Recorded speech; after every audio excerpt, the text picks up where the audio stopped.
ও হরি ও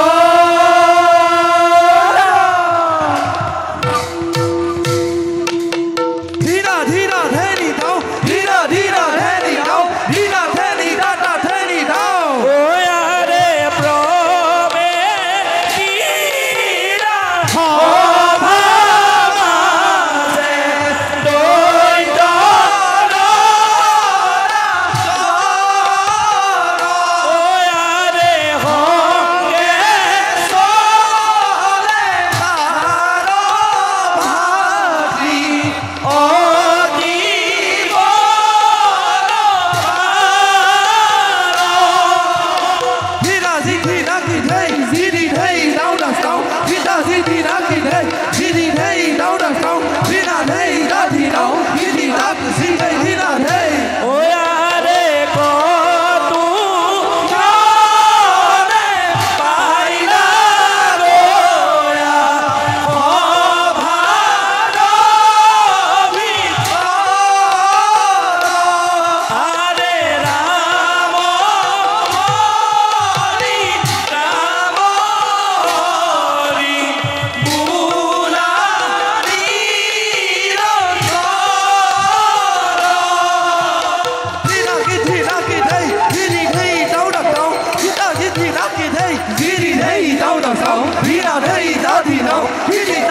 ভাতি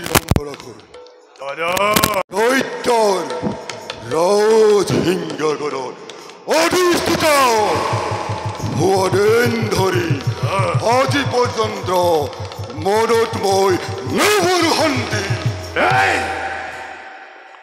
যুগে যুগে করিছে ইন্দ্রয় অবমান তার যদি প্রতিখুদ নরময় রাজ হিংসার বহজানু কিবার অধিকার আছে ভয় কথা দাদা দৈত্যর ও রক্ষে চাঁদ মিলু আমি দৈত্য কুলত এই হেলিস অধম কুলুৎথক পরি চিরকাল ঘিরাই আমাকে হেই দে পথা আমাকে এই হে দাদা ঐক্য দিয়ে মুখ নিমিখতে ধ্বংস করি এই অমরাবতীপুর ধ্বংস করি ইন্দত্ত তার পাছত দেখব দানবর ভগতি কিমান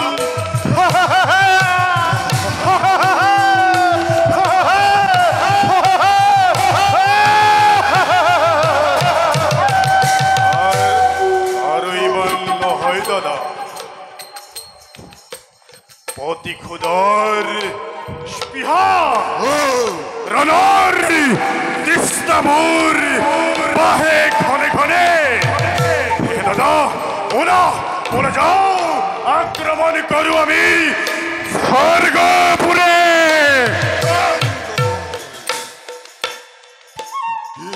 বস্তু দিয়ে করু যদি স্বর্গর আক্রমণ ভাগ্যত মিলিব বিঘিনি সেই হেঁচুৱা তুমি প্ৰস্তুত কৰি ৰখা সৈন্য সামন্ত দুৰ্বল সমৰাৰ বাবে ভাই ময়ো যাওঁ মহাদেৱৰ আৰু ধৰা হেতু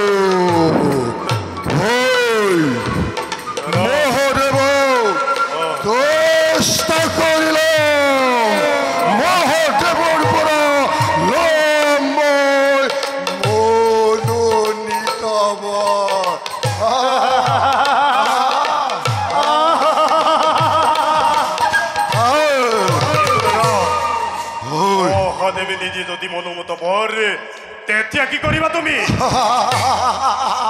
হয় কৰ তেতিয়া ঐ মহাদেৱ যত ভক্ত আছে ভক্ত জগতৰ মাজে মাজে মাজে বিষ্ণু বিষ্ণু যত ভক্ত আছে এই ব্ৰহ্মাণ্ড ভিতৰে ব্ৰহ্মাণ্ডৰ ভিতৰে সকলোকে ধৰি হৰি মই ধৰি হৰি ধৰি হৰি ভৰিয়ালি তুমি মই জ্বলন্ত অগ্নিৰ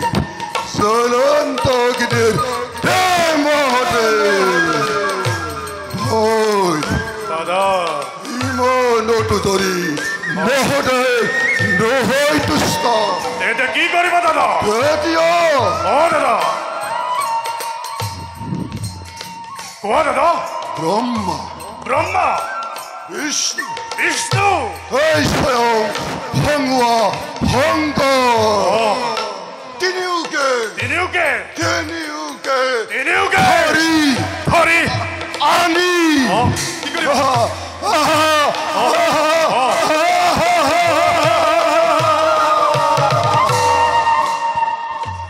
কি কৰিবা দাদা দিবা তুমি বলি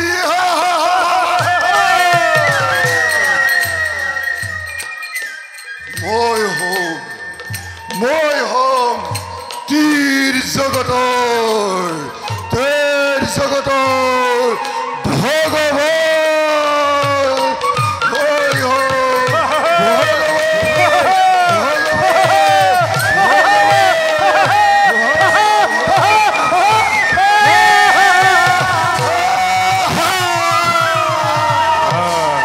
কোনে হব ভাই উত্তম অতি উত্তম কিন্তু দাদা সত্য হতে তুমি হিংসাৰ নলবাছয় জানো আমি ভালদৰে শক্তিতে তুষ্ট হৈ সেই ভংগ শংকৰ যোৱা দাদা তুমি শিৱৰ আৰাধনাৰ হেতু আৰু ময়ো যাওঁ নিজ কৰ্তব্যত হওঁ অগ্ৰসৰ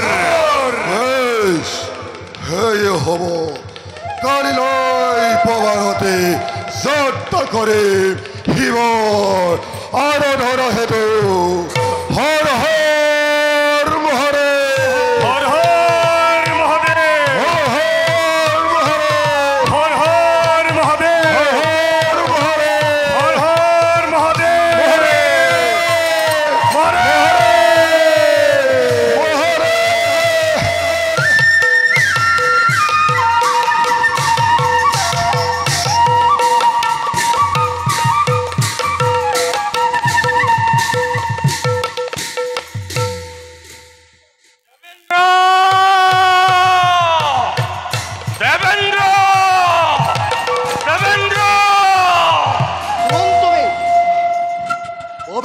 অমৰাৱতীপুৰে এনে উচ্চ স্তৰে ভংগ কৰিছা দেৱতাৰ শান্তি আৰু দেৱৰাজৰ প্ৰমোদ কক্ষ প্ৰৱেশৰ অনুমতি কোনে দিলে তোমাক বাবা আজি ইয়াৰ প্ৰতিফলেই দিকপালৰ হাতে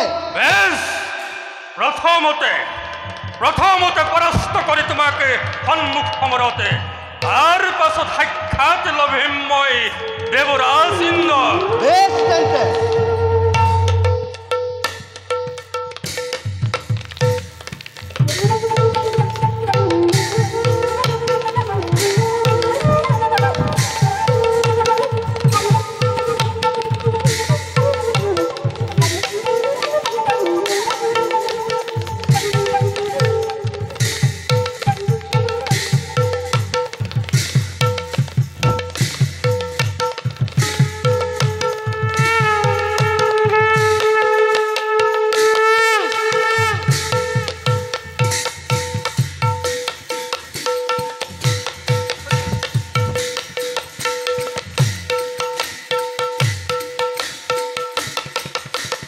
সাবধান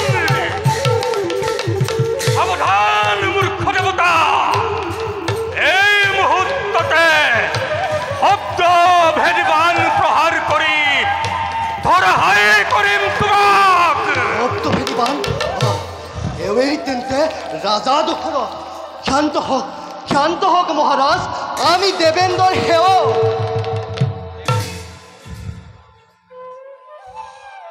শুনা শুনা হেৰা অমৰ দেৱতা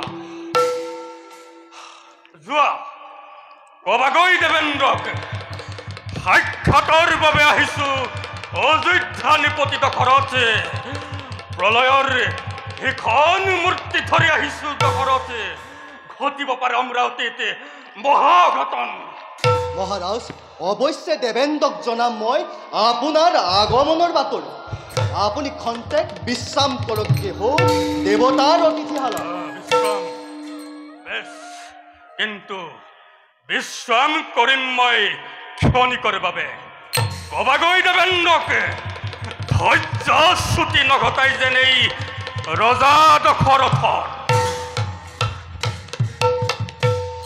যাও শীঘ্ৰেই জনাওঁগৈ মই দেবেন্দ্ৰক ৰাজা দশৰথৰ আগমনৰ বাতৰি নহলে এই দশৰথ নামৰ ধুমুহাই ছাৰখাৰ কৰিব সমগ্ৰ অমৰাৱতীপুৰ দেৱৰাজ দেৱৰাজ দেৱৰাজ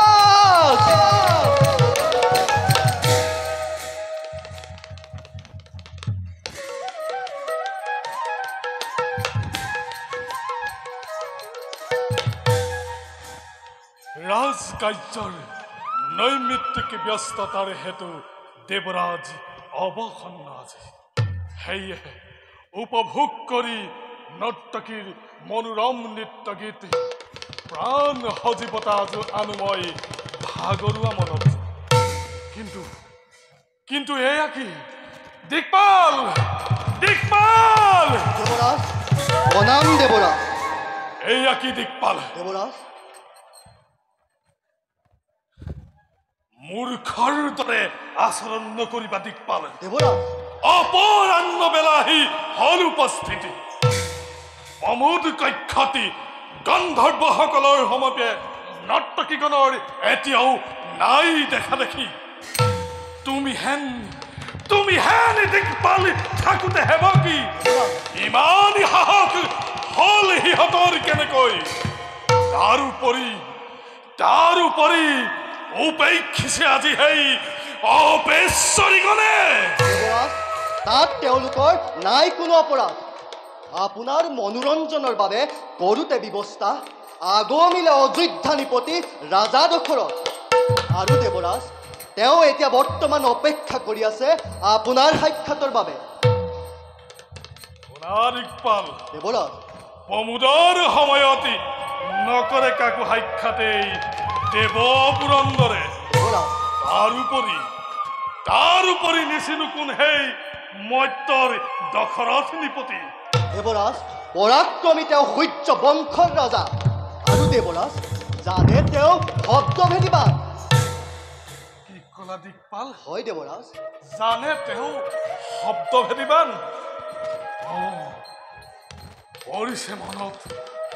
পৰিছে মনত মোৰ অযোধ্যাৰ নিপতি অজৰ পুত্ৰ সেই মহাপৰাক্ৰমী দশৰথ নিপতি হয় দেৱৰাজ তাকেইতো অতপৰে তুমি কোৱা নাছিলা কিয় বলা দিকপাল বলক দেৱৰাজ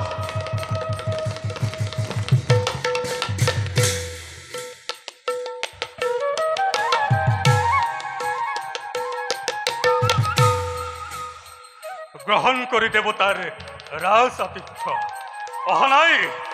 অহনাই দশৰথ স্বৰ্গ সুখ ভোগৰ বাবে লাগে মাত্ৰ মোক মোৰ ৰাজ্যৰ সমস্যাৰ সমাধান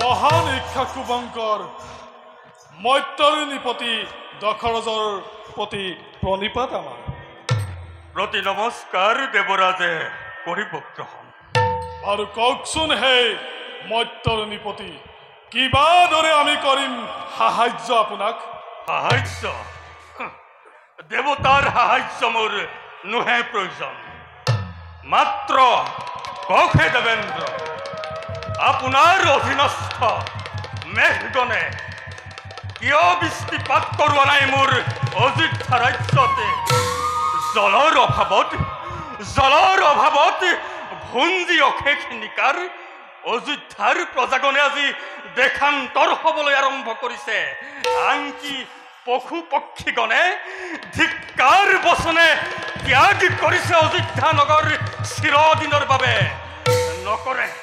নকৰে যদিহে ইয়াৰ প্ৰতিকাৰ তেন্তে অমংগল সন্নিকট আজি এই অমৰাৱতীপুৰৰ যথাযথ ক্ৰোধ স্বাভাৱিক আপোনাৰ হে মৰ্ত্যৰ নৃপতি প্ৰধান এই ক্ষেত্ৰত আপোনাক আমি সহায় কৰিব নোৱাৰিম দেৱৰাজ ৰোহিণী নক্ষত্ৰতি গ্ৰহপতি শনিৰ পূৰ্ণ দৃষ্টিৰ প্ৰভাৱতী মেঘগণে বৃষ্টিপাতি কৰা নাই আপোনাৰ ৰাজ্য সেয়েহে গমন কৰি গ্ৰহপতি শনিৰ পাশে অনুগ্ৰহৰ সুমধুৰ বচনেৰে ব্যক্ত কৰি ৰোহিণীৰ পৰা পূৰ্ণ দৃষ্টি ব্যাহত কৰাওক অনুগ্ৰহ নকৰে দশৰথে গ্ৰহপতি শনি বুলিও মই নকৰো পূজন আছে মোৰ দুবাহুত অসীম শক্তি পৰাজিত কৰিব পাৰো মই শনি দেৱতাক সন্মুখ সমৰতে বাৰু দেৱেন্দ্ৰ এতিক্ষণে যাত্ৰা কৰিম মই শনিদেৱৰ পাশে মই আহিলো দেৱেন্দ্ৰ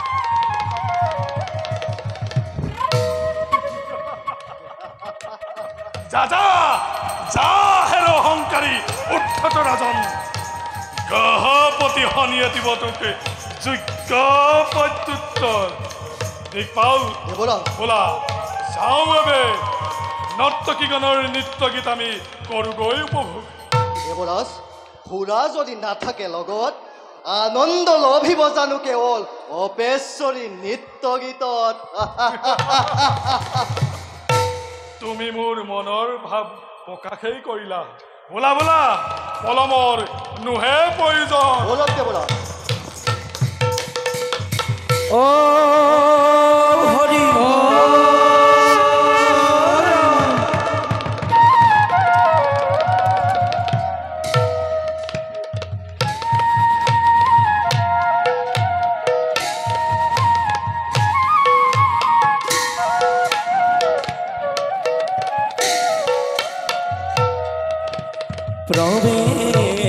প্রবেশিলা সভার মাঝে গরুর নন্দন গহীন গম্ভীরে দেখিতে উপন এগি মতে পাইলা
যতেই পরে গ্রহপতি শনির পূর্ণ দৃষ্টি ততেই মারি মর অকাল দুর্ভিক্ষ শোনা যায় প্রজারাজি কাতর আত্রনাদ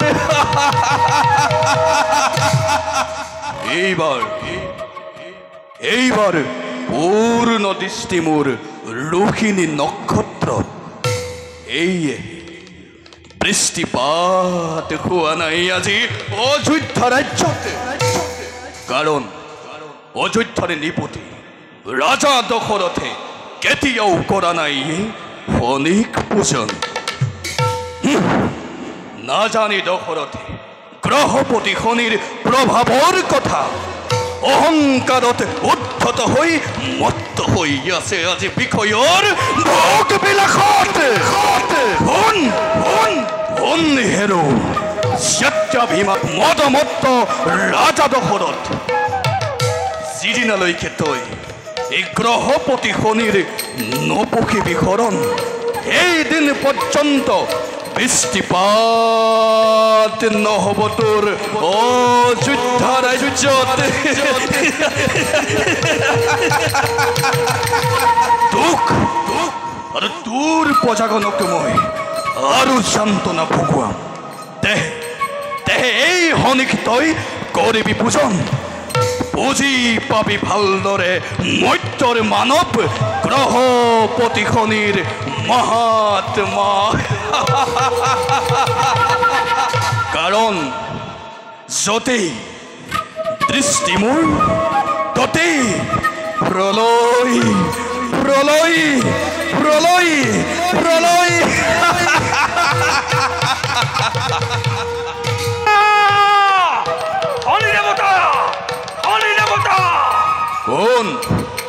কোনে মোক শ্ৰদ্ধাপূৰ্বক কৰিছে সম্বোধন সঁচাকৈ শ্ৰদ্ধাৰ পাত্ৰ হোৱাহেঁতেন তুমি পালাহেঁতেন এই দশৰথৰ পৰা শ্ৰদ্ধাৰ শত কৃতাঞ্জলি অযোধ্যাৰ নিপতি ৰাজা দশৰথ পিছে কোৱা কিয় আহিলা এই গ্ৰহপতি শনিৰ পাশে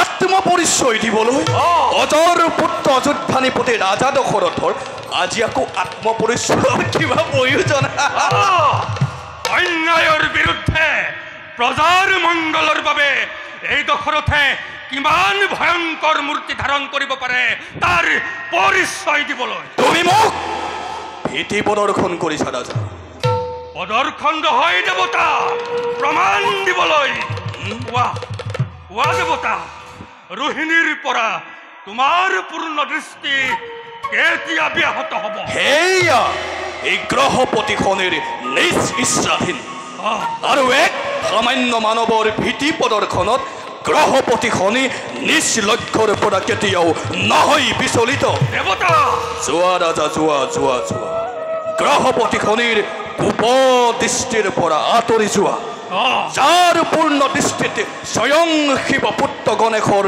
হৈছিল মুণ্ডপাত তেনেস্থলত মৰ্ত্যৰ মানৱ হৈ বীৰত্বৰ পৰাকাষ্ঠা কেতিয়াও নকৰা প্ৰদৰ্শন যদ্যপি নাপাওঁ যেতিয়ালৈকে মোৰ সমস্যাৰ সমাধান তেতিয়ালৈকে প্ৰত্যাৱৰ্তন অসম্ভৱ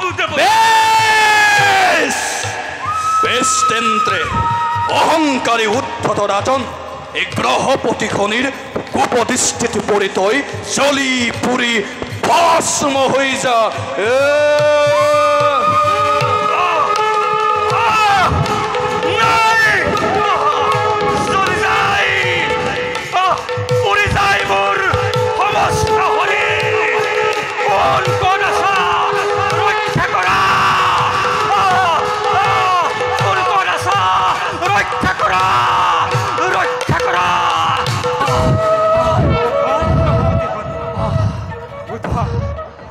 ৰাজা দশৰথ শনিৰ পূৰ্ণ দৃষ্টিময় কৰিলো গ্ৰহণ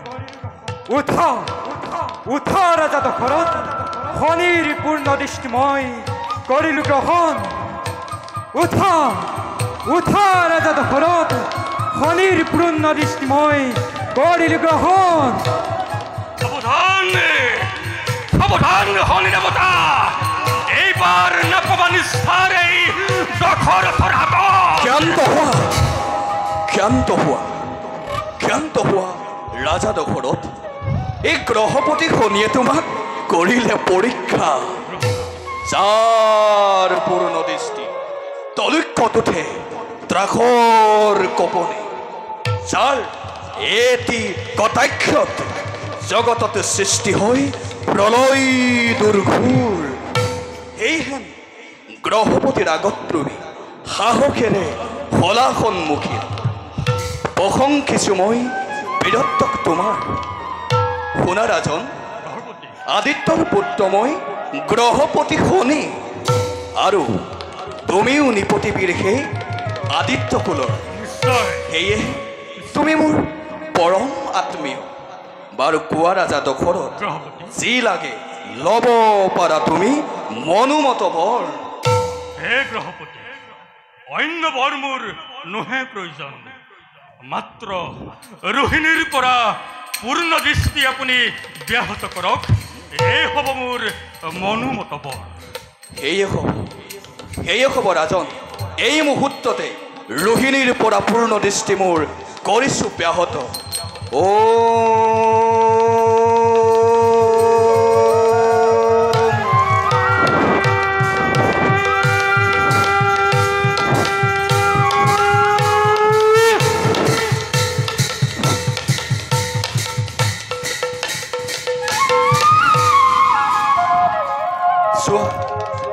যোৱা ৰাজা দশৰথ, আজিৰ পৰা মুখলধাৰে বৃষ্টিপাত হ'ব তোমাৰ অযোধ্যা ৰাজ্য, আৰু ময়ো যাম নিজ কৰ্তব্যদেৱে সৌভগ্ৰহ।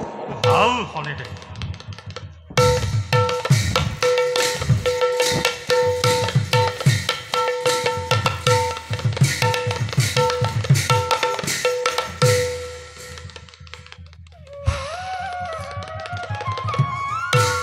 হে পক্ষীদেৱ, বিপদত ত্ৰাণকৰ্তা হৈ উদ্ধাৰ কৰিলে আপুনি আমাৰ জীৱন। কওক কওক হে পক্ষীদেৱ, কওক আপোনাৰ সত্য পৰিচয়। হে সূৰ্যবংশী ৰজা পক্ষীদেৱ, দশৰথ, গৰুৰ নন্দনময় জটায়ু জটায়ু জ্যেষ্ঠ ভাতৃ সম্পুত্ৰী পক্ষীকুলৰ ৰজা, বিষ্ণু চিন্তি পালি আছে সকলো প্ৰজা। তেন্তে তুমি এই জটায়ু বিনতাৰ নাতি। তোমাৰ পিতৃয়ে বিষ্ণুদেৱৰ বাহনৰূপে সুখ্যাতি লাভ কৰিছে আজি তিনিও লোকতে। হে পক্ষীদেৱ, বিপদৰ বন্ধু, আহক আজি হন্তে আমি দুয়ো মিত্ৰতাৰ দোলেৰে দুয়োকে লওঁ আঁকোৱালি। বৰ আনন্দৰ কথা, আহা আমি দুয়োৱে কৰোৱালি।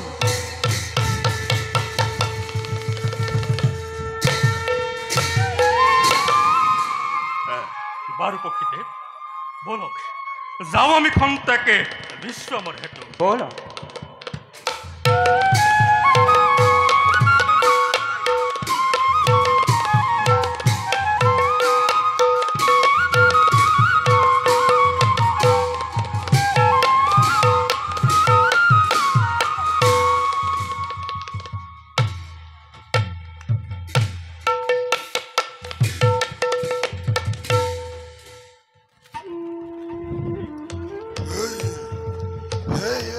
গহীন অৰণ্য স্থান, ইয়াতে মই গতি হওঁ।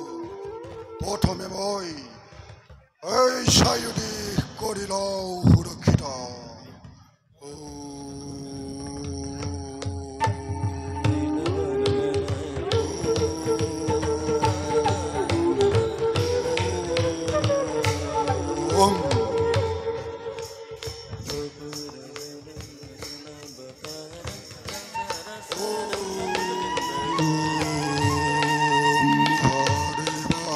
নমো নমঃ। ওম মহাদেবায় নমঃ।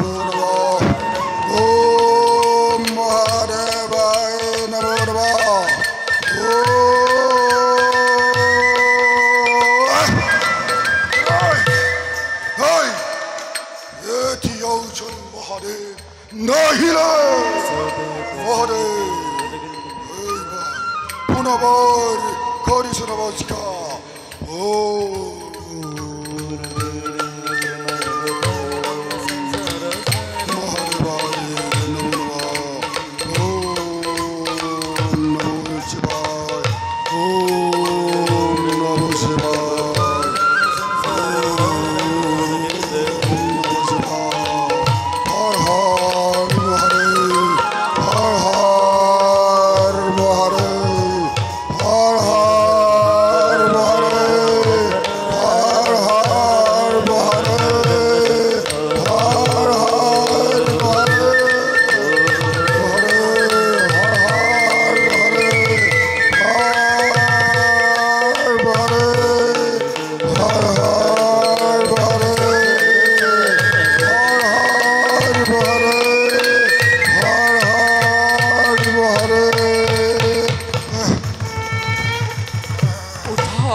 কিবা হেতু আৰাধিলা আমাক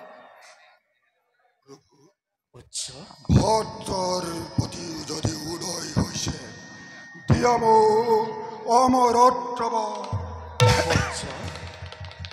শুনা বৎস জন্মিলে মৃত্যু অনিবাৰ্য অমৰত্ব বৰ কাৰো বাবে নহয় প্ৰাপ্য সেয়ে অন্য কিবৰৰ আছে অভিলাষ হে প্ৰভু এনে বৰ দিয়া মোক হওঁ যে মই কলিকাৰ এক সতী ৰজা হে প্ৰভু দিয়া মোক এটি বৰ হওঁ যে মই কলিকাৰ এক সতী ৰজা তথাস্তু উঠা বৎস নাগ নৰ যক্ষ ৰক্ষ দেৱ দানৱ নোৱাৰি ৰুধিব তোমাক কোনেও সমৰ ক্ষেত্ৰত কিন্তু মনত ৰাখিবা প্ৰভু সূৰ্যবংশী ইক্ষাকুকুলৰ কোনো ভক্তৰ সমে যদি হয় তোমাৰ সমৰ ক্ষেত্ৰ তেন্তে তোমাৰ মৃত্যু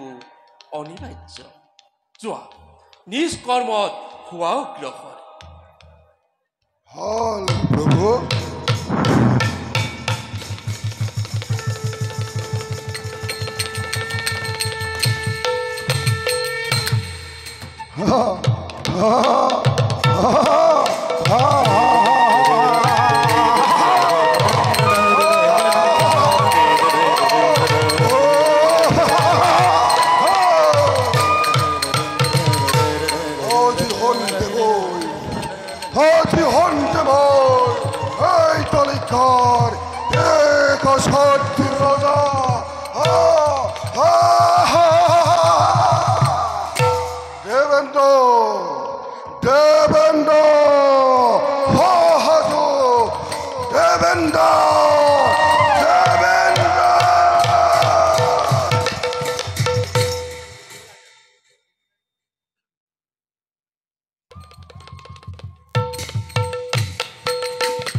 অৱশেষত বৃষ্টিপাতে আনি দিলে অযোধ্যালৈ প্ৰাণ সজীৱতা হয় মহাৰাজ এতিয়াহে মই স্বস্তিৰে নিশ্বাস ল'ব পাৰিছো মহাৰাজ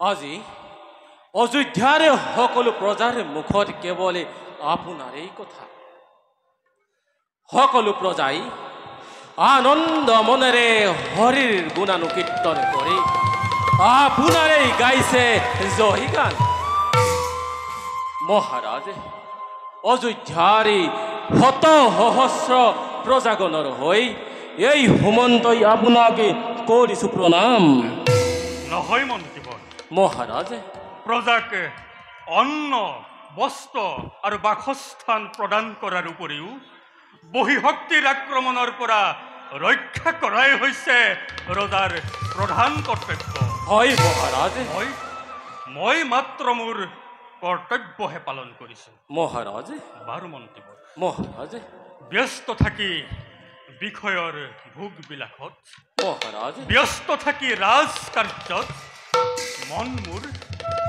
মোৰ হৈছে ক্লান্ত। মহাৰাজ সেইহেতু মহাৰাজ মই মৃগয়া যাত্ৰা কৰিব বিচাৰিছোঁ। মহাৰাজ মন্ত্ৰীবৎ, মহাৰাজ কালিলৈ প্ৰভাততে মই মৃগয়াৰে যাত্ৰা কৰিম। মোৰ বৰ্তমানত মহাৰাজ আপুনি এই অযোধ্যাৰ প্ৰজাগণক ভালদৰে কৰিব পালন। বাৰু মন্ত্ৰীবৰ, মহাৰাজ বলক যাওঁ আমি খন্তেকে বিশ্ৰামৰ হেতু। বলক মহাৰাজ।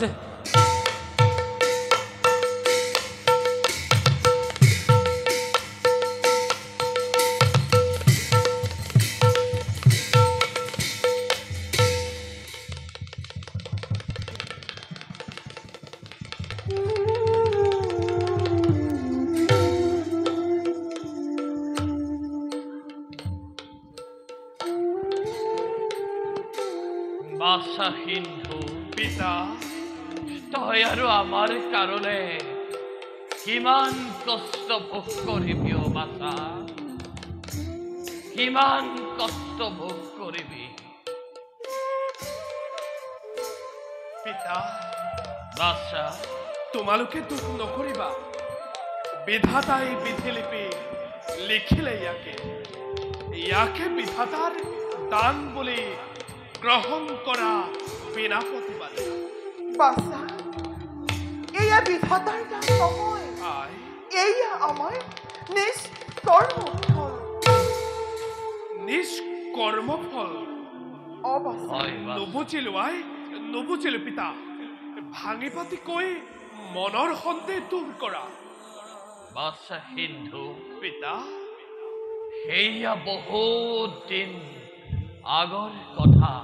তেতিয়া তই স্থিত হৈছিলি মোৰেই গৰ্ভতে। মহামুনি যেতা আহিছিল আশ্ৰমে আমাৰ। জানিছিলো তোৰ মাতৃ আৰু মই মুনিবৰৰ কৰুণাৰ কথা। সেয়ে তোৰ মাতৃ আৰু মই গৈছিলো মুনিবৰৰ যুগল চৰণ দৰ্শন কৰিবলৈ। তাৰ পাছত পিতা? তাৰ পাছত দেখি সেই মুনিবৰৰ কুৎসিত পদ যুগল দুই চক্ষু আমি দিছিলো মুদি। তাৰ পাছত আশীৰ্বাদ দি মুনিবৰ নিষ্ঠানে কৰিলে গমন।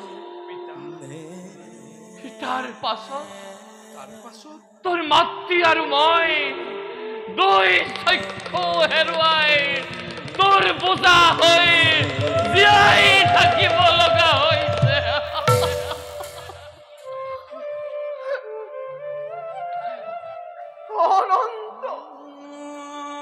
অনন্ত অন্ধকাৰে গ'ল আমাৰ জীৱন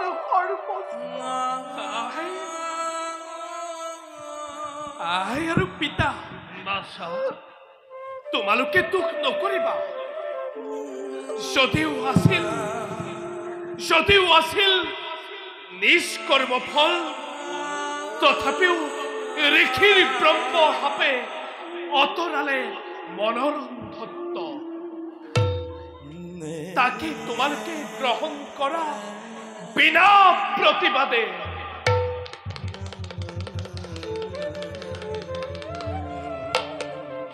পিতাৰ আই বাছা, নাই আজি কুটিৰত এটো পিছল যাওঁ মই। সেই হেতু সৰজুৰ তীৰে আনুগৈ জল মই কলচি ভৰাই।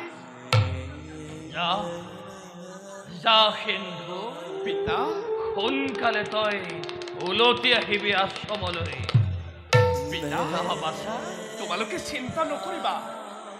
কলচি ভৰাই জল আনি অতি শীঘ্ৰেই উলটি আহিম মই তোমালোকৰ পাশে। মই এতিয়া আহিলো। যা বাছা। কিন্তু পিতাৰ আই বাছা, মই নথকা অৱস্থাত তোমালোক কুটিৰৰ পৰা নহবা বাহিৰ মই আহিলো আশীৰ্বাদ কৰিছো বাছা সোনকালে ঘূৰি আহিবি তই তোৰ অবিহনে আমি একেবাৰে নিথৰুৱা বাছা তোমালোকে অলপো চিন্তা নকৰিবা পিতা আৰু আই উপভোগ কৰি সৰুটোৰ অন্তৰূপ তই সোনকালে উভতি আহিবি কিন্তু এটা কথা পিতা আৰু আই মই নথকা অৱস্থাত তোমালোক কিন্তু কুটিৰৰ পৰা বাহিৰ নহবা বিলম্বই ঘটাব বিখিনি মই এতিয়া আহিলো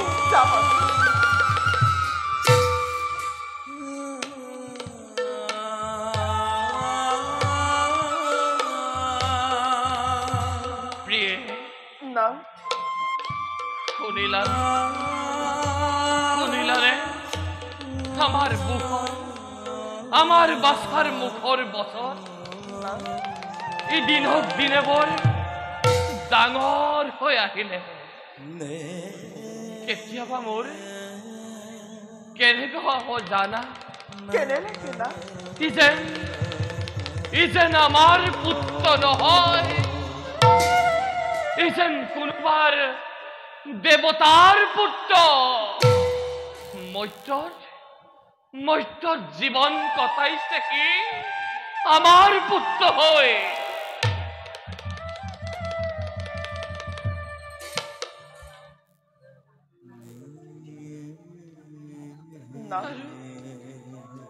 আৰু কেতিয়াবা এনে ভাৱ হয় সি যেন আমাক এৰি গুচি যাব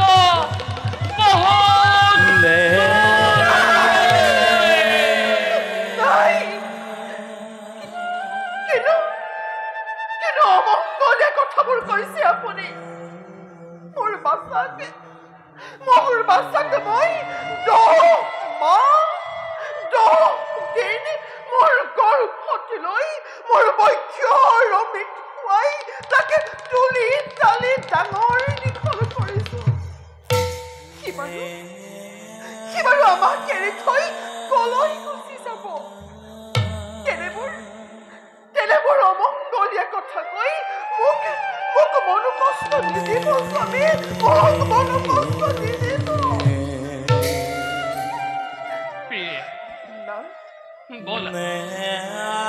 খন্তকে বিশ্ৰাম কৰোঁগৈ পুত্ৰ ঘূৰি অহালৈকে বলা প্ৰিয় বলা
সন্ধানত আহি উপস্থিত হলোহি মই সৰজুৰ তীৰৰেই ঘংঘূৰ অৰণ্যৰ মাজত মোৰ অলক্ষিতে কেনিনো হেৰাল সেই সুন্দৰ হৰিণ। ভাবিছিলো জীৱন্তে ধৰি সেই দুৰ্লভ প্ৰাণীক উপহাৰ স্বৰূপে প্ৰদান কৰিম মোৰ তিনিও ৰাণীক।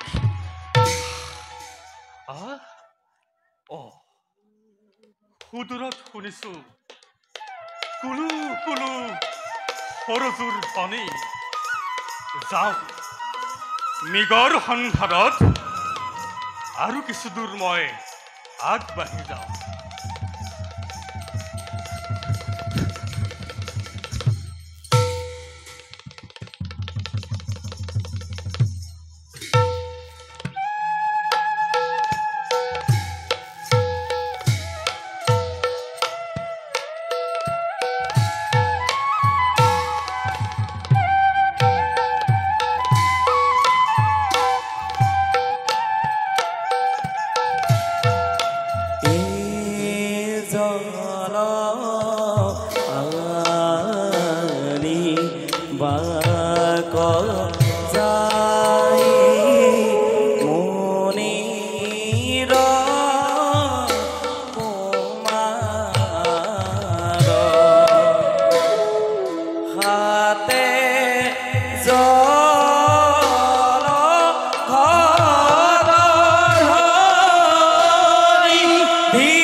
সৰজু নদীখন প্ৰতিদিনে নব্যৰূপত প্ৰতিভাত হয় সন্মুখত মোৰ। যেনেই চাওঁ তেনেই দেখো কেৱল প্ৰকৃতিৰ ৰূপ মনোহৰ। আনকি নদীৰ দৰিয়লি পৰ্যন্ত কণ কণ বালিমাহী চৰাইও বলুকাত এক অপূৰ্ব নান্দনিক ভাস্কৰ্যৰে কৰিছে চিত্ৰিত। প্ৰকৃতিক মনোমোহা দৃশ্য দেখি মহাবিষ্ট হব খোজে মোৰ এই সাত্বিক ব্ৰাহ্মণ্য জীৱন।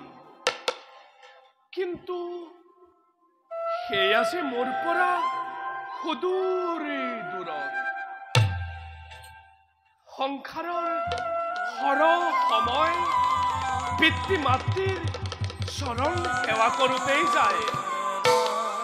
নিজৰ কথা ভাবিবলৈ আহৰিয়েই নাই। কিবা কিবি ভাবি গুণি বহু সময় মই কৰিলো ব্যয়। নাই নাই, পিতৃ মাতৃ মোৰ বাবে অপেক্ষাৰত। জললৈ ঘূৰি যাওঁ পিতৃ মাতৃৰ কাষে।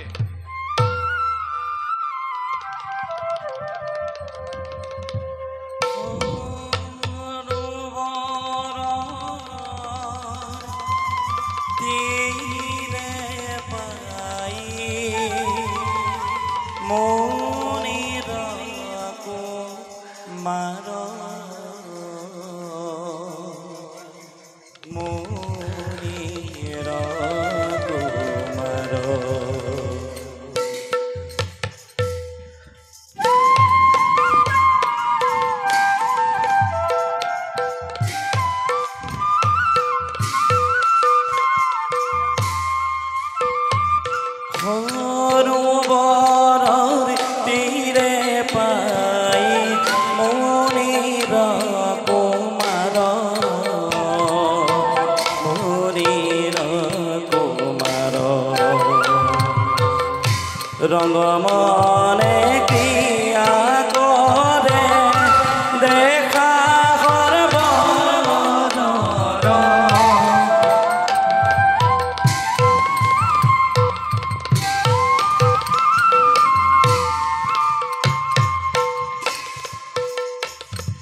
হরি হে দশরথ রাজাইলু হইল পতন তর রাম হরি বুলানি অন্তর বুলানি অন্তর রাম হরি বুলানি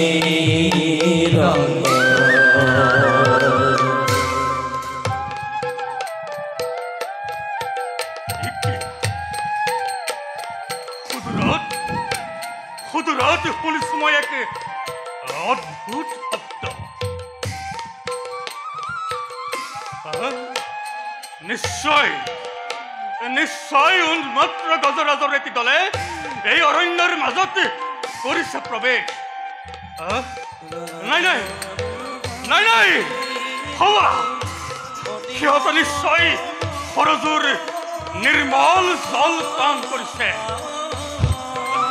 নকৰো যদিহে ইয়াৰ প্ৰতিকাৰ মুহূৰ্ততে সিহঁতে আহি মোক আক্ৰমণ কৰিব পাৰে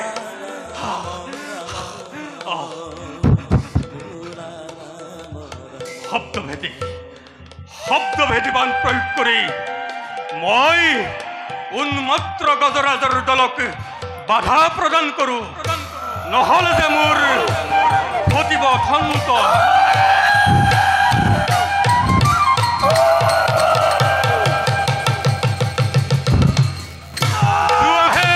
শব্দভেদীবান শব্দ অনুসাৰে গৈ লক্ষ্য স্থানত তুমি কৰাগৈ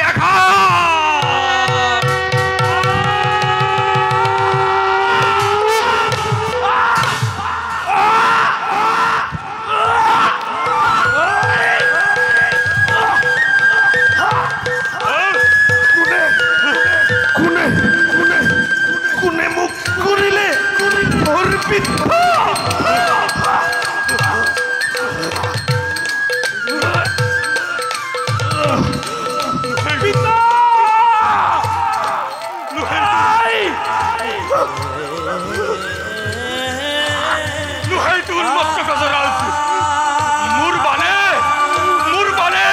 নিশ্চয় বিদ্ধ কৰিলে কোনো মনুষ্যকে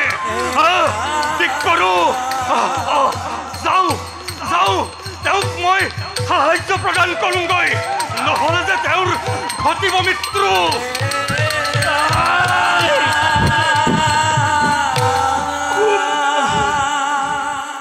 কোনেটো তোৰা ছাৰ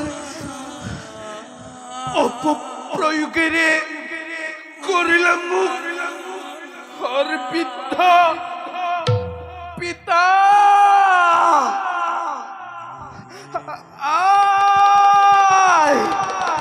চাই চোৱাহি পুত্ৰৰ পিলাই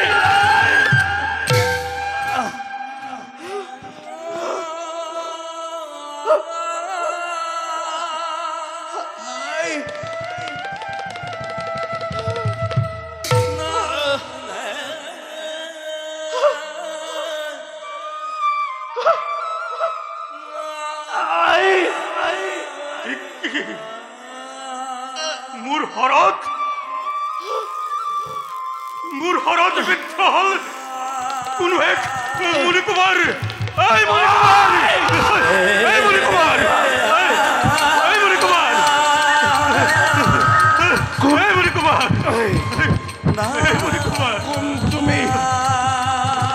কোন তুমি কিয় তুমি মোক কৰিলা সৰ্বিত মুনিকুমাৰ অজৰ পুত্ৰ মই দশৰথ পতি নিগৰ সন্ধানত আহি উপস্থিত হৈছিল মই সৰজুৰ তীৰৰ ঘনঘোৰ অৰণ্যৰ মাজত অকস্মাতে শুনি এক অদ্ভুত শব্দ ভাবিলো উন্মত্ত গজৰাজিটো সৰজুত জলপান কৰি সিহঁতে অতৰ্কিত মোক আক্ৰমণ কৰিব পাৰে সেইহেতু মুনিকুমাৰ আত্মৰক্ষাৰ বাবে প্ৰহাৰ কৰিলো মই শব্দ ভেদিবান আৰু সেই বানে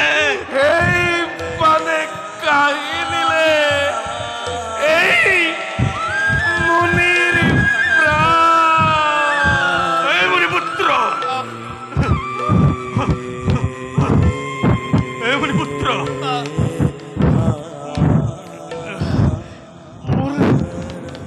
মোৰ হৃদয়ৰ হৰডাল কাহা ৰাজন মোৰ হৃদয়ৰ হৰডাল কাহা মোৰ নিশ্চয় মুনিকুমাৰ তুমি মৰিব নোৱাৰা মুনিকুমাৰ তুমি মৰিব নোৱাৰা তীব্ৰ বেগী ৰথত লৈ যাম তোমাক মই অযোধ্যাৰ ৰাজবৈদ্যৰ পক্ষত তুমি আৰোগ্য হবা মুনিকুমাৰ তুমি মৰিব নোৱাৰা মুনিকুমাৰ তুমি মৰিব নোৱাৰা মুনিকুমাৰ কি কৰিবা নিষ্ঠুৰ নিয়তিৰ পৰিহৰত পৰি এৰিব লাগিব মই মোৰ প্ৰাণ মই আৰু জীয়াই নাথাকো ৰাজন নাই মুনিকুমাৰ মোৰ হৃদয়ৰ হৰডাল কাহা মোৰ প্ৰাণ যাওঁ মুনিকুমাৰ কিন্তু ৰাজন কি কৰিবা পিতৃ মাতৃ অপেক্ষাৰত অন্ধ পিতা মাতা পুত্ৰই জল লৈ যাব কুটিৰলৈ আৰু পিতৃ মাতৃয়ে পান কৰিব ৰাজন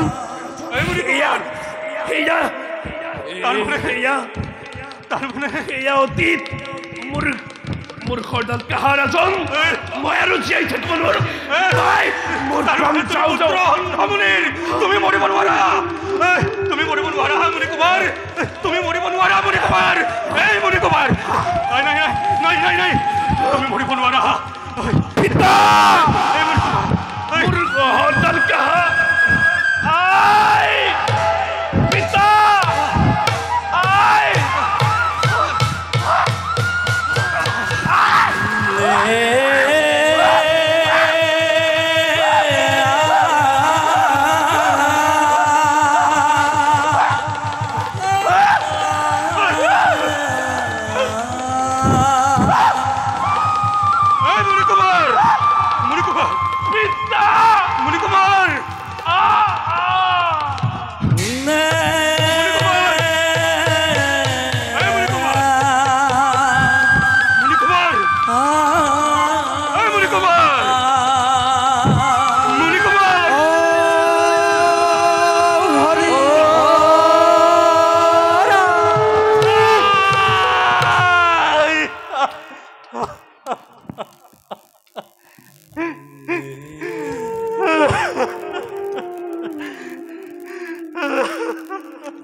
এয়া মই কি কাম কৰিলো মই মহাপাপী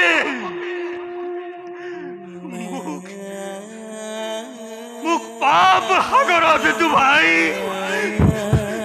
গুচি গ'ল গুচি গ'ল মণিকুমাৰ অনন্ত ধামলৈ।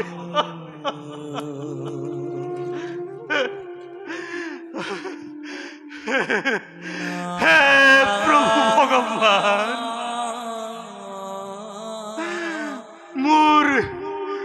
মোৰ মাক দৰ্শন কৰা প্ৰভু। কি কৰো, কলৈ যাওঁ? নাই নাই নাই, মণিকুমাৰৰ নিষ্প্ৰাণৰে মই লৈ যাম শ্ৰীফলাশ্ৰমৰ অন্ধ পিতা মাতাৰ সমে। নাজানো আজি কি দশা হয় এই পাপী দশৰথৰ।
কিন্তু দুৰ্ভাৱনাবোৰ তুমি মনলৈ আনিছা প্ৰিয়ে।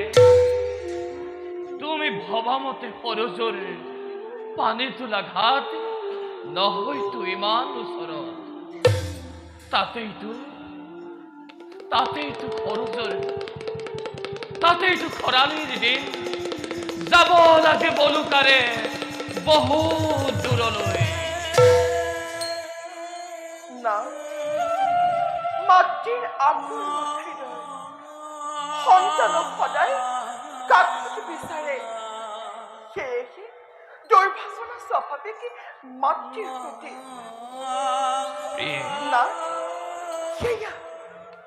সেয়া শুনিছো মই বাছাৰ পূজাৰ শব্দ। কিন্তু আজি ইমান লাহে লাহে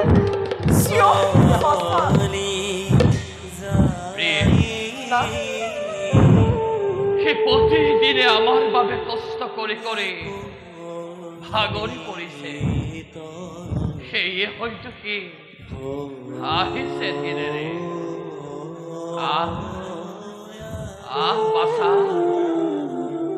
বাছা সিন্ধু,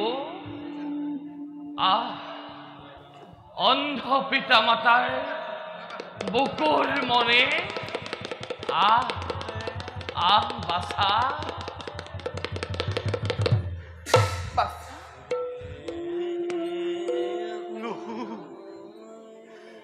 নুহু তব পুত্ৰ আমি,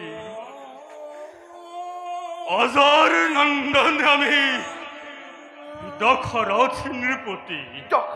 অজৰ নন্দন ৰাজা দশৰথ, আপুনি আহিছে আমাৰ শ্ৰীফলা আশ্ৰমে। আহক আহক আহক ৰাজন। কিন্তু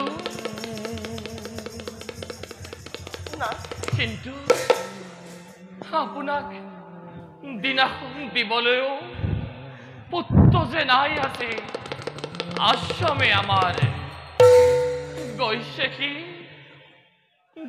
কি সৰচুৰ তীৰে আনিবলৈ নিৰ্মল পানী নালাগে মুনিবৰ এখন বখন মোক একোকে নালাগে পাৰে যদি দিয়ক মোক ঘোৰ অভিশাপ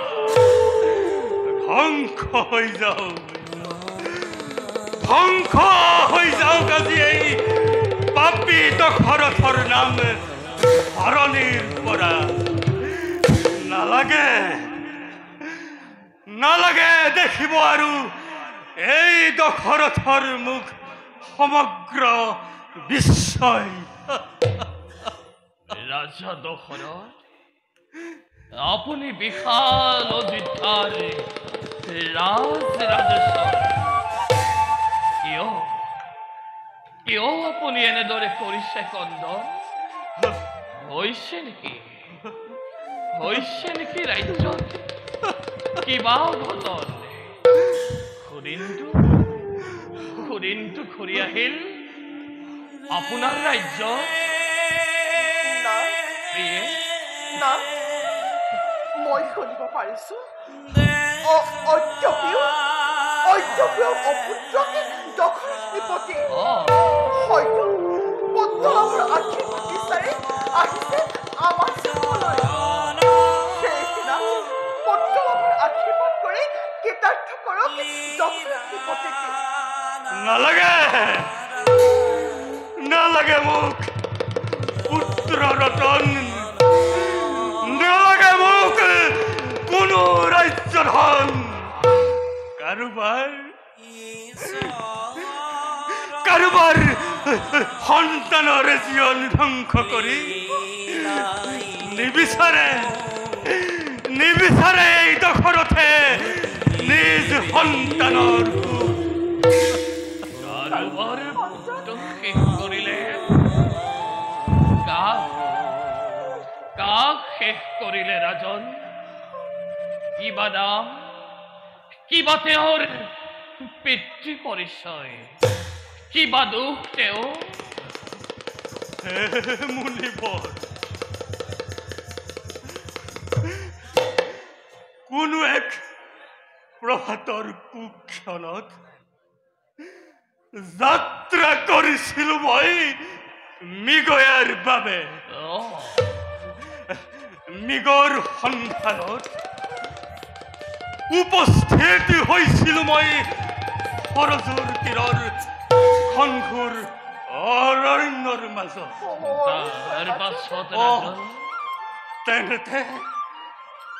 তেনেতে শুনিলো মই ঘট ঘট এক অদ্ভুত শব্দ ভাবিলো মুনিবৰ মই ভাবিলো নিশ্চয় উন্মত্ত গজৰাজে প্ৰৱেশ কৰিছে অৰণ্যতে সিহঁতে সৰজুৰ নিৰ্মল পানী জলপান কৰি মুহূৰ্ততে আক্ৰমণ কৰিব মোক আৰু সেইবাবে আত্মৰক্ষাৰ হেতু প্ৰহাৰ কৰিলো মই শব্দ ভেদিবা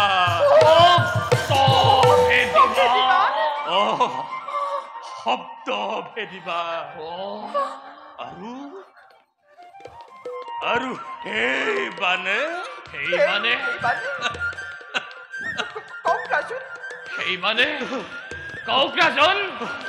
কি কৰিলে আৰু সেইবানে কাঢ়ি নিলে কাক কাঢ়ি নিলে ৰাজন কাঢ়ি নিলে দেখিবৰ তজু পুত্ৰৰ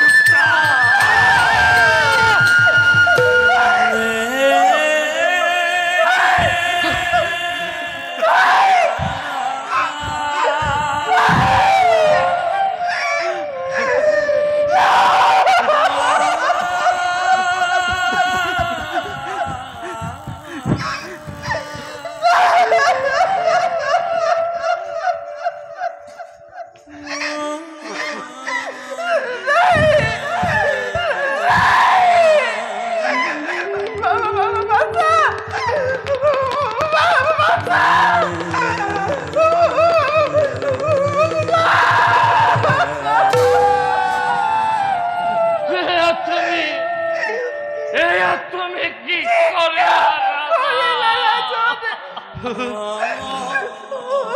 এয়া তুমি কি কৰিলা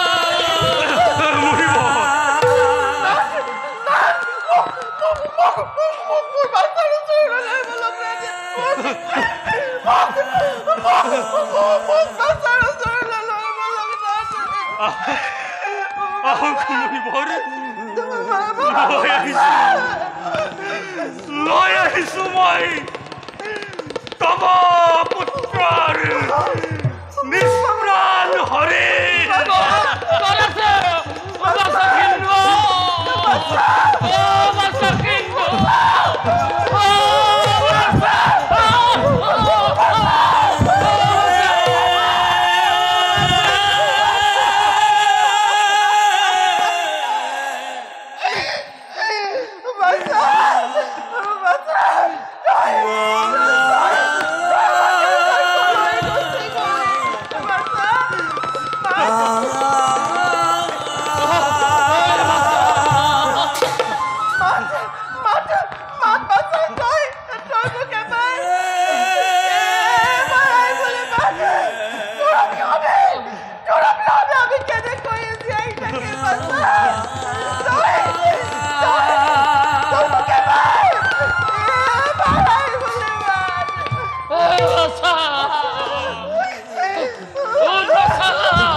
তই এবাৰ পিতা বুলি মাত পাছা তই এবাৰ পিতা বুলি মাত পাছা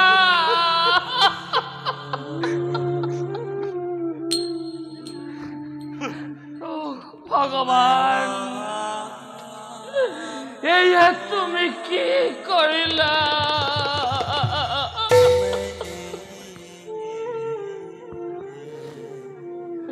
প্ৰিয়ে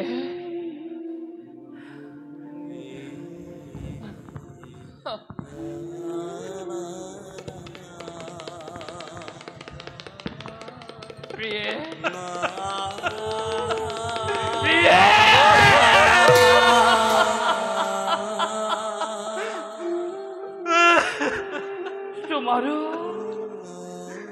তোমাৰো দেখোন নাই প্ৰতিক্ৰিয়া বুজিলো পুত্ৰ শোকে তুমিও দেখিলা শিৱ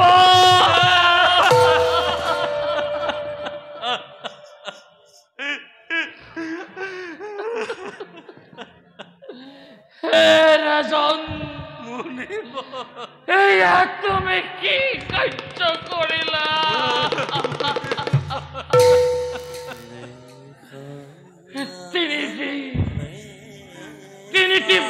সমবধর তুমি পাপর হব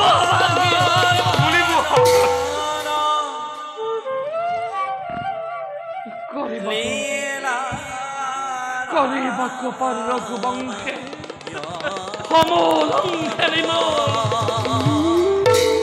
কিন্তু অজ্ঞাতে তই করিলে সেয়ে তোরা বংশ বিনাশী কি দেখাই মহমন্ত্র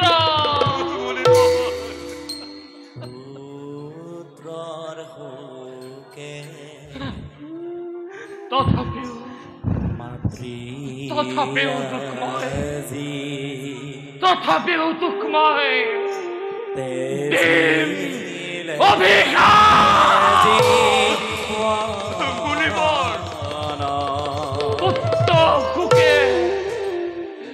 পুত্ৰ সুখে মই যেতিয়াই ত্যাগ কৰিম প্ৰাণ সেই পুত্ৰকে এদিন তোৰো হইব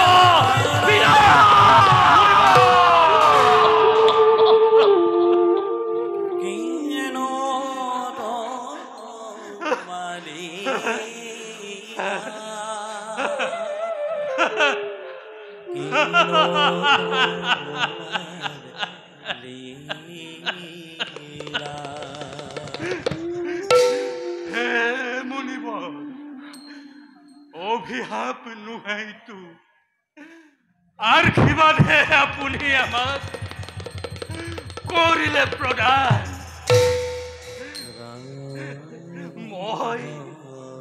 মই যে অপুত্ৰক মৰিবৰ মই যে অপুত্ৰ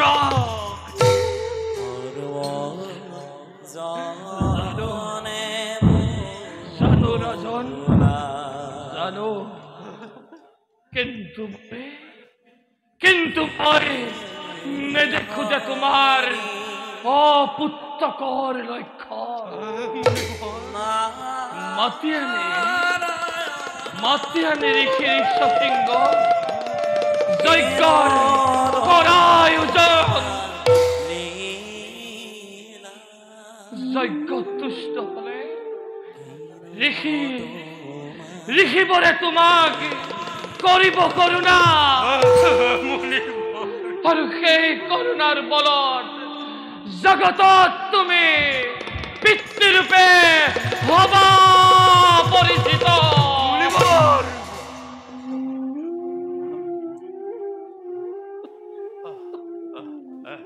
নালাগে মণিবৰ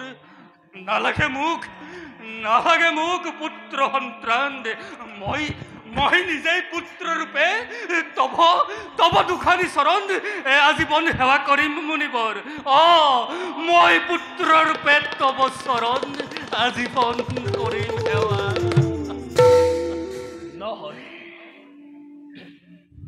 নহয় ৰাজন মণিবৰ আপুনি হল ইক্ষা কুকুলৰ ৰজা আপোনাৰ দ্বাৰাই ভৱিষ্যত বংশধাৰা হব উজ্জ্বলিত ৰাজন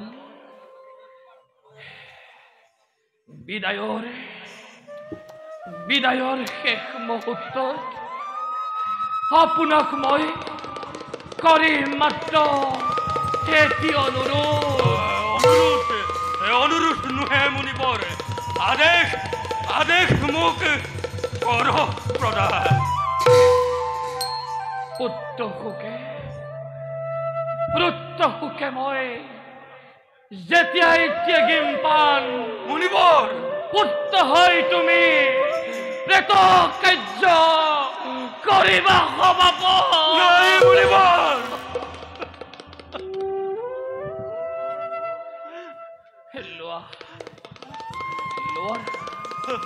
লোৱা ৰাজন এয়া মোৰ সেই ফলাশ্ৰমৰ দুটি ফল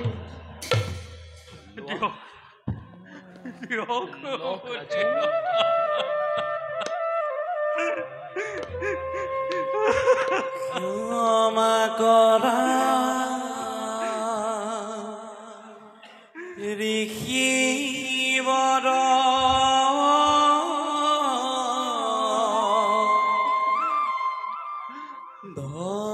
তজু চৰণত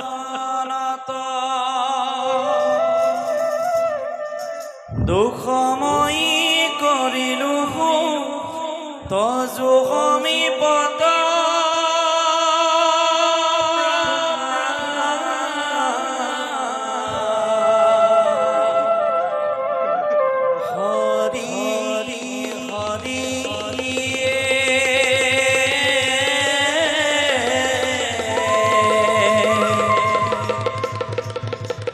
বধিলহু তব পুত্ৰ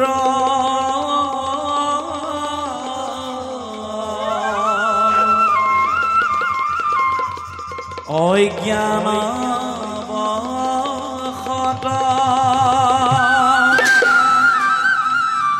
অধমৰ সৰ্বদুখ কৰিবা মোচন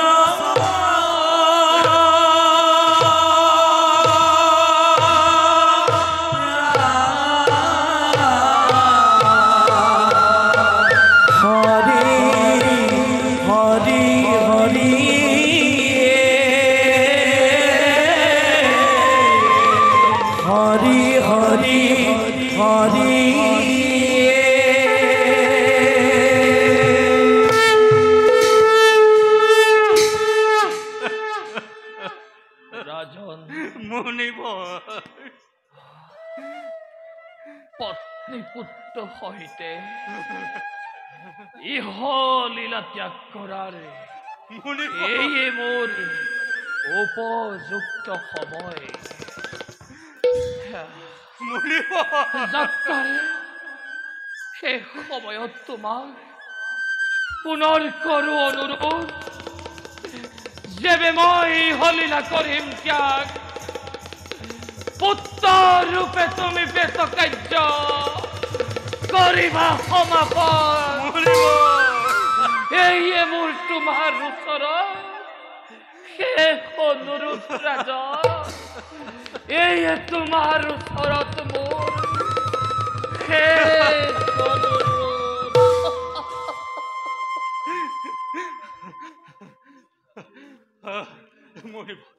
আপুনি প্ৰাণ ত্যাগ নকৰিব মুনিবৰ, পুত্ৰ ৰূপে মই আপোনাক সেৱা কৰিম মুনিবৰ।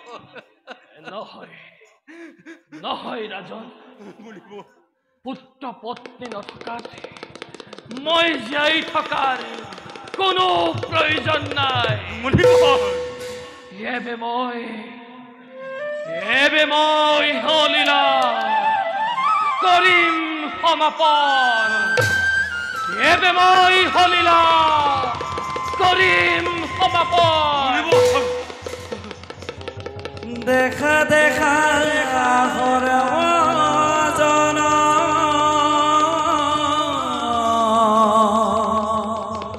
বিধিৰ বিধান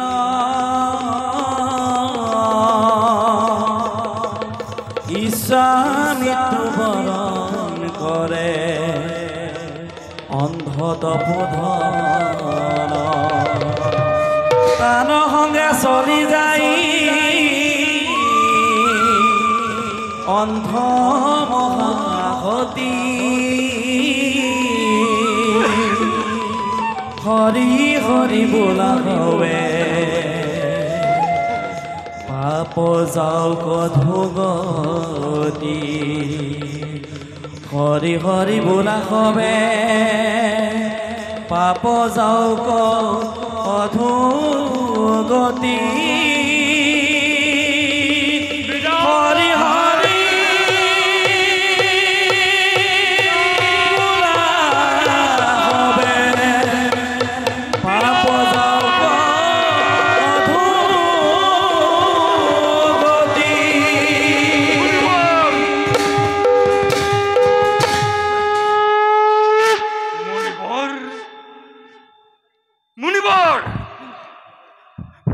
মুনিবৰ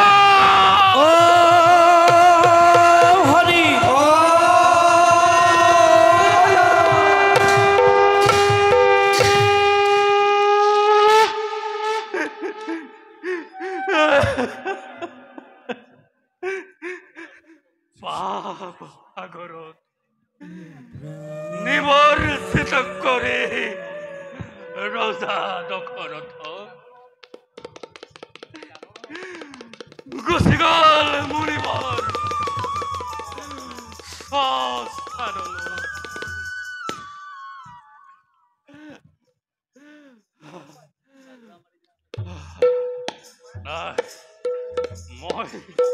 মই আৰু অধৈৰ্য হলে নহব। সেনাপতি আৰু সৈন্য সামন্তৰ হমে মণিবৰ আৰু পুত্ৰ ভাৰ্যাক অন্তিম সৎকাৰৰ ব্যৱস্থা কৰোঁ।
মহাদেবে পদাৰিলে অমৰত মনোনীত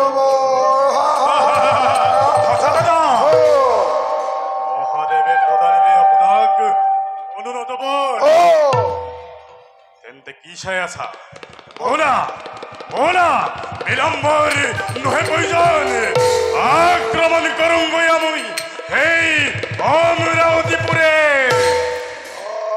সঁচা কথা ভাই, বিলম্ব নয় প্রয়োজন। জয়ধ্বনি করা মেদিনীকে ভাই। জয় হম্বরা খুরার, জয় জয় হম্বরা খুরার, জয় জয় মহা মহা বীরগণের, জয় জয় জয়। ধেই ধেই থাও, ধেই ধেই থাও, চিঠাই তানাখিনি তাক দিনা চিন্তাক ধেই। যুদ্ধ যাত্রায় করি চলে, যুদ্ধ যাত্রা করি চলে। দৈত বীর গণ, দৈত বীর গণ, এ পদ ভরে বসুমতী, পদ ভরে বসুমতী, পদ ভরে বসুমতী, পদ ভরে বসুমতী। কম্পে ঘনে ঘন, কম্পে ঘনে ঘন।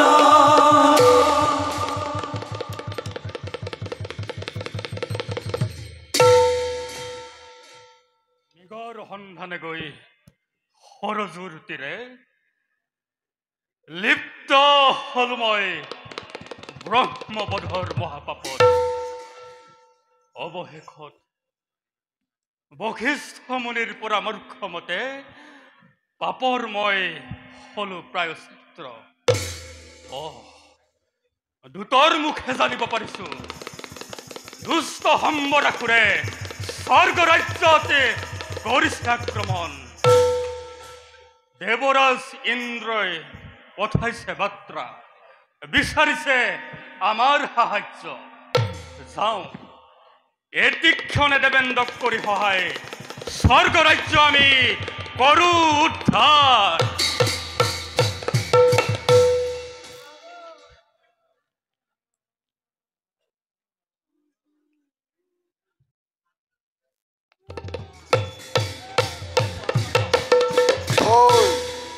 ভয় ভয় অম্বৰখ, ভয় অম্বৰখ, ভয় ভয় অম্বৰখ, ভয়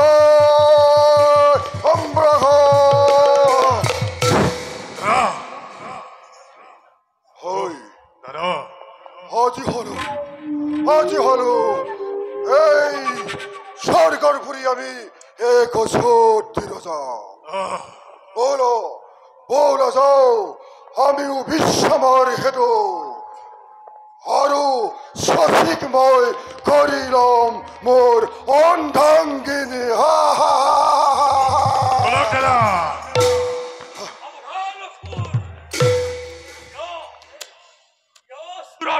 হতে গরিষ্ঠ স্বর্গ রাজ্য আক্রমণ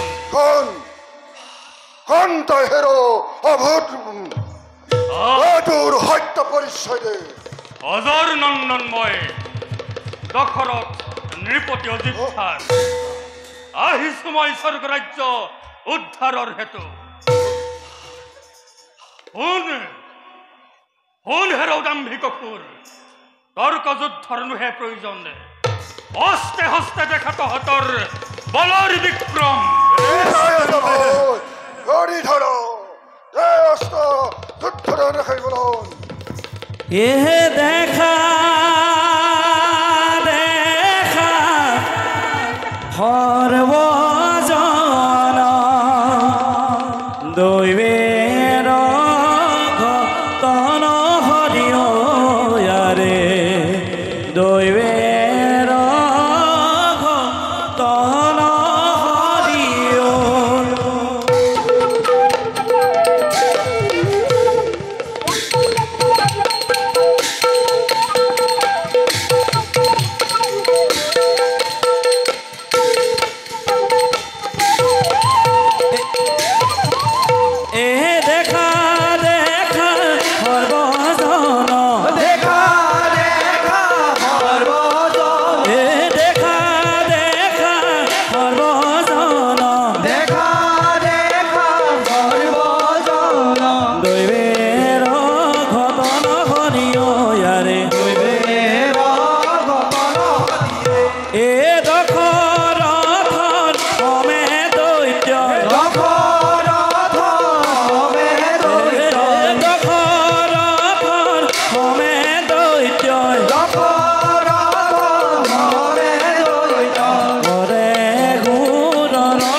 আজি হন্তে মোৰ মৃত্যু অনিবাৰ্য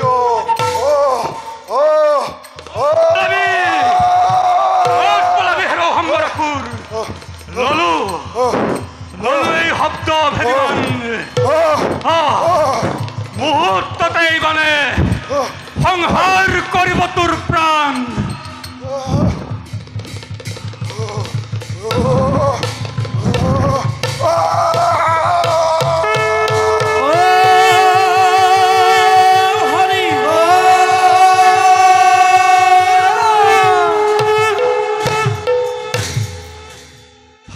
দেৱৰাজৰ অনুগ্ৰহত উদ্ধাৰ কৰিলো মই স্বৰ্গ ৰাজ্য